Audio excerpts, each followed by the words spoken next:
ang preparasyon ng staples ng mga bulsa ng packet ng Americana. Kukunin mo yung 1 inch by 4 inches para doon sa upper pocket ng Americana. Gugupitin ng medyo paislanting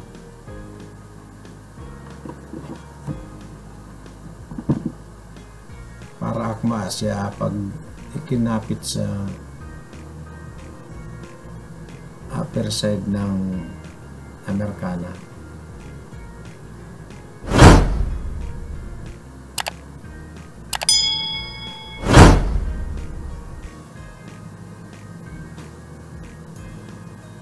I-prepare mo naman ngayon yung 1/16 na sukat ng pinakang labi ng bulsa ng Americana. Gugupit ka ng 4 na piraso. Yun ang gagawing California pocket kung tawagin sa pantalon.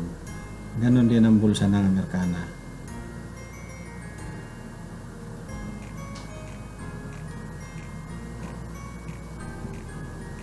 Papasada mo ngayon sa kapirasong tela. At ito naman ang sa takip. Pinakang takip ng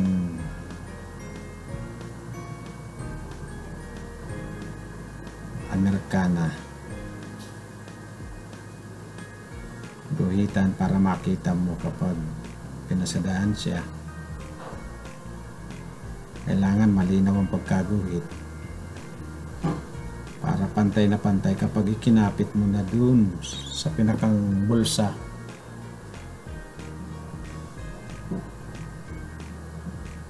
Kailangan malinaw yung pagkakatrace ng guhit.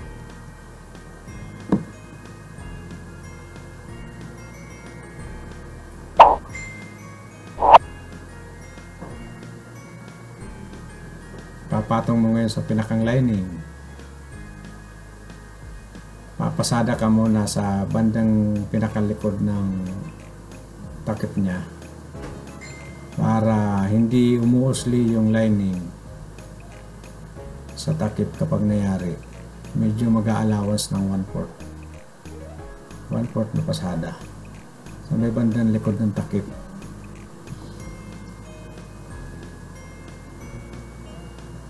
Gugupitin mo ng katamtama lang ang allowance, maliit na maliit.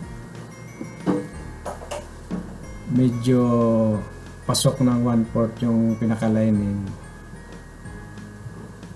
kapag pinasadaan mo. At kapag binaliktad mo yan ay pasok ng 1/4 yung pinakang lining ng takip ng bulsa.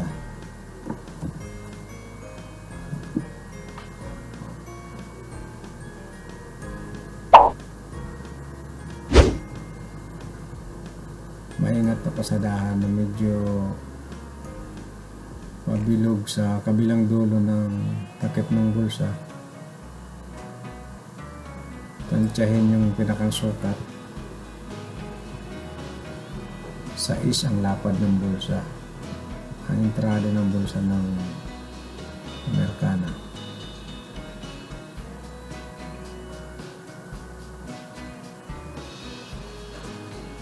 Medyo pikitihan sa bandang kurbada para kapag binaliktad mo yung takip ng Americana,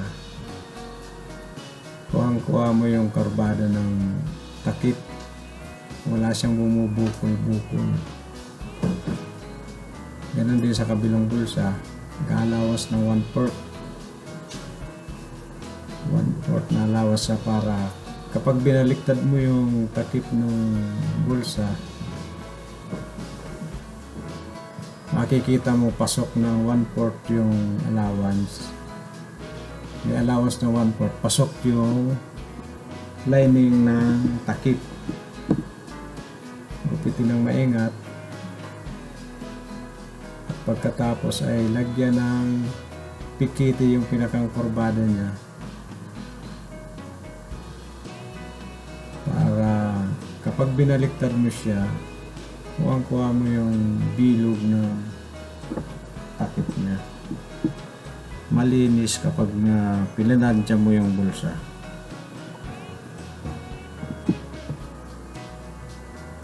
Baliktarin at kunin mo yung pinakang kanto ng likod ng bulsa ng suit. Takip, pinakang takip ng bulsa.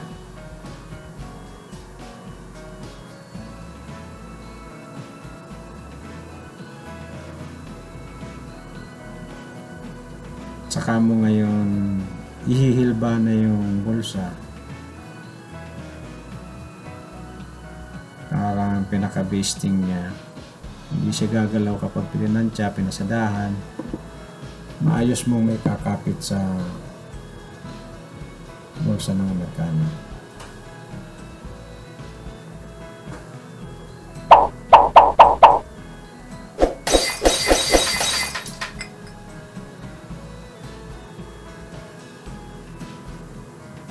Makikita mo, hinihilba na ng puting sinuli.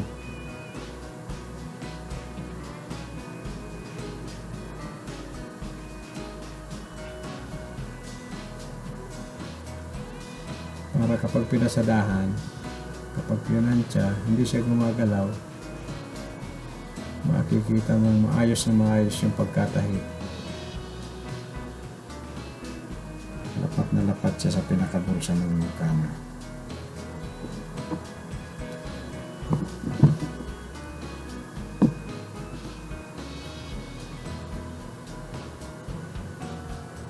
Banahin hanggang sa pinakadulo.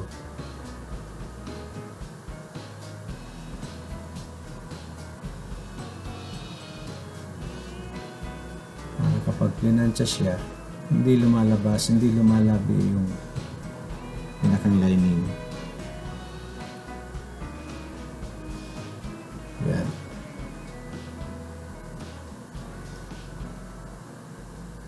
Ganon din ang gagawin sa kabila.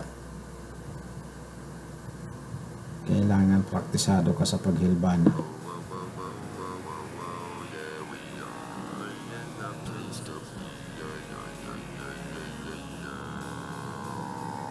Hilbanahin, paikot.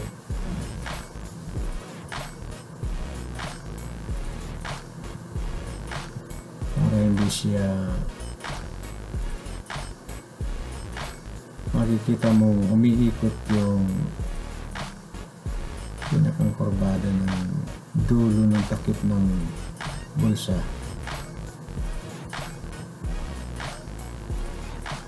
Para kapag tinamaan ng plancha, hindi siya lumalabi.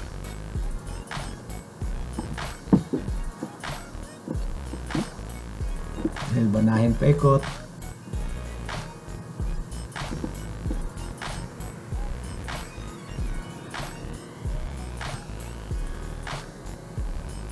Yan. Para hindi siya bumubukol. Makikitang malinis yung pagkakagawa. Kapag mga mahusay ka mag-Amerikana, mag-hilbana ng Amerikana.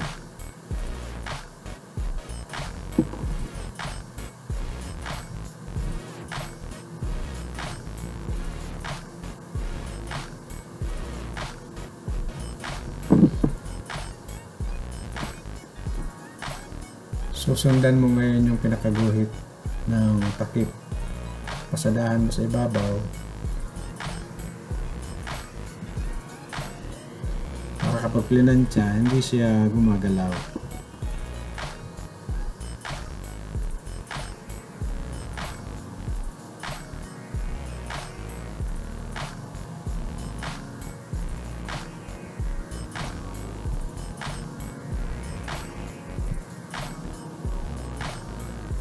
Yan ngayon yung sa bulsa sa may bandang dibdib. At ito yung pinakang labi ng bulsa ng Amerikana.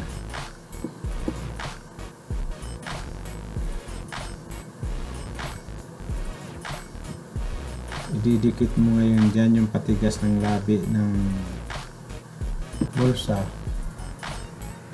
pasadahan sa may bandang gilid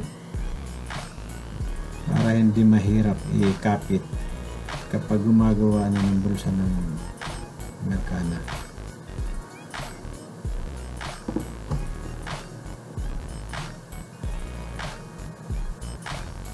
Kabila, ganun din ang gagawin. Pasadahan mo sa gilid. Kailangan pantay na pantay yung pasada para maayos din kapag natapos mong magawa yung pagbubulsa. Ganun din sa pinakang magpakit ng bulsa. Lalagyan mo rin ng sampures yan para kapag kinakabit mo na yung bulsa, makikita mong pointed yung labi niya. Kung tawagin ay American pocket, California pocket, doble labi. Yan, maingat na pasadahan.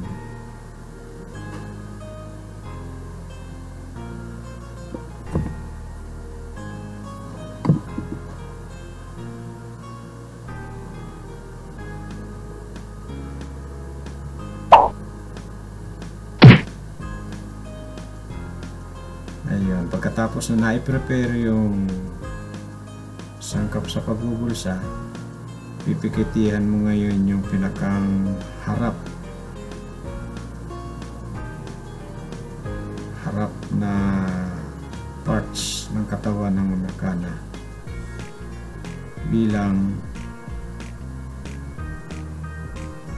mabigyan mo ng daan para makapaggawa ng pinakang tronsal na yun naman ang nagdudulot ng nagbibigay ng shape, kurbada sa katawan. Makikita mo yan kapag suot-suot na yung Amerikana, yung korte ng katawan sa bandang harap. Yan ang purpose ng tronsal kung tawagin.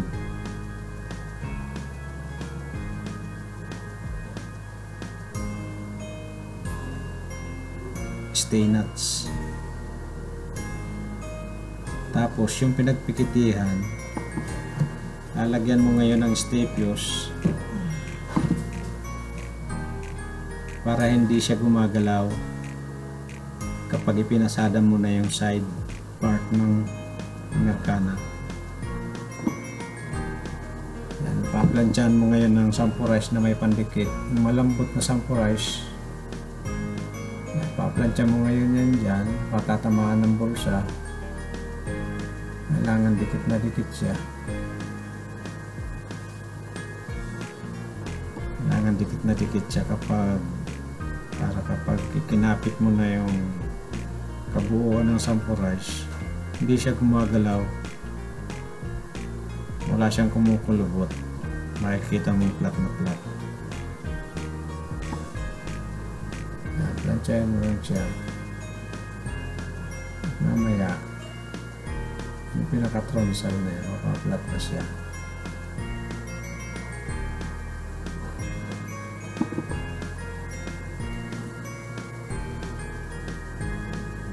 Makikita mo ngayon yung pinakang dulo ng tronsal na. Ganon din sa kabilang side. Plansyahin mo yung tronsal, kailangan lapat na lapat.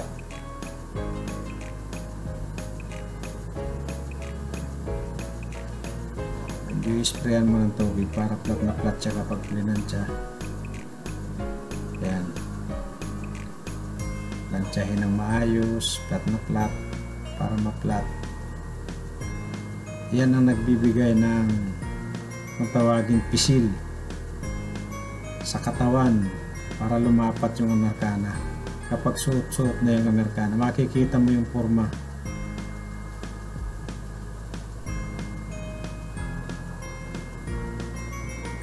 Lalagyan mo ngayon ng sampures na may dikit, manipis na sampures.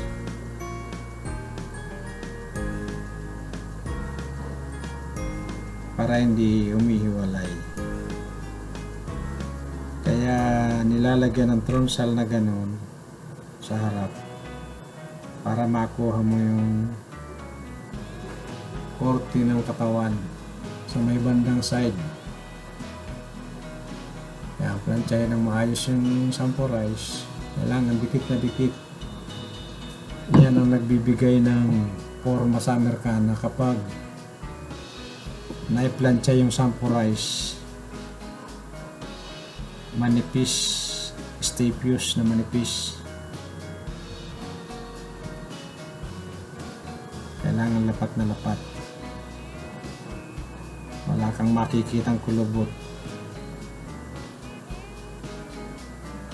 Kailangan plansyahin ng maayos para maiwasan na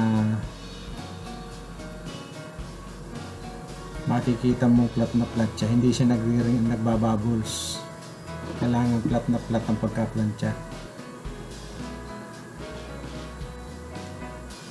Padidikitin mo ng maayos.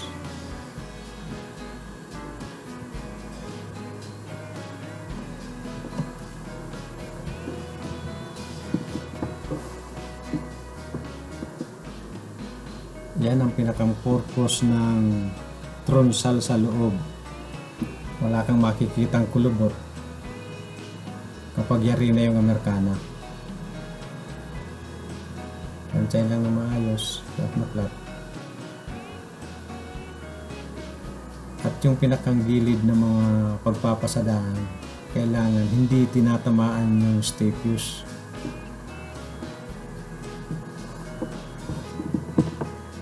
Kakabit na ngayon yung pinakang side. Ito naman yung side na kung saan patatamaan niya ng slit sa bandang likod. Dalawang slit magkabilang side. Double slit. Kakabit mo ito ngayon sa front side ng suit. Magpapasada ka ng buong ingat na hindi tatamaan yung patigas.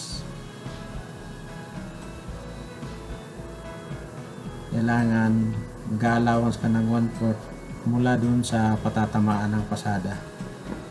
Huwag na huwag mong hagipin yung patigas.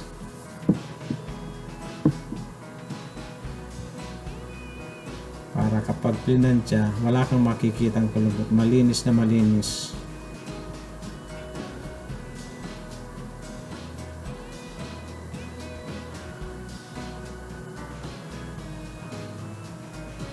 Yan, hanggang dyan sa dulo. Medyo lalak mo yung dulo. Ayun.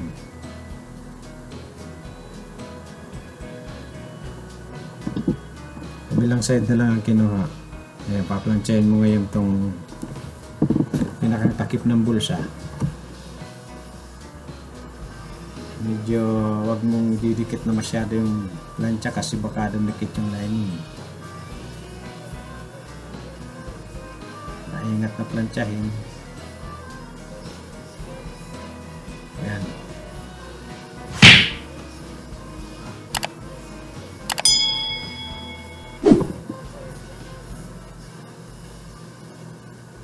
Susukatin mo ngayon mula doon sa pinakang tronsal niya, 3/4 inch. Kung palampas mo doon sa tronsal, ang kabuuan ng entrada niya ay 6 inches. 6 inches ang entrada ng bulsa.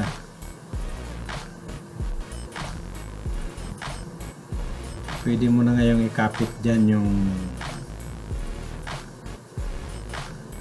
pinakang welt pocket ng Amerikana.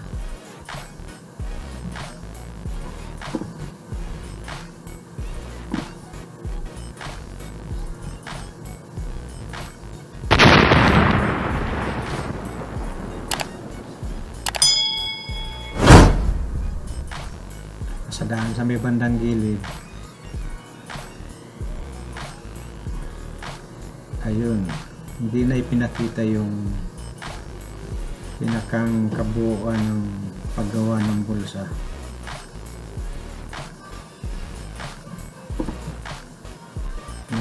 naikabit na yung pinakang takip ng bulsa ng Amerikana. Ang inire-ready naman ngayon ay yung paggawa ng bulsa sa may dibdib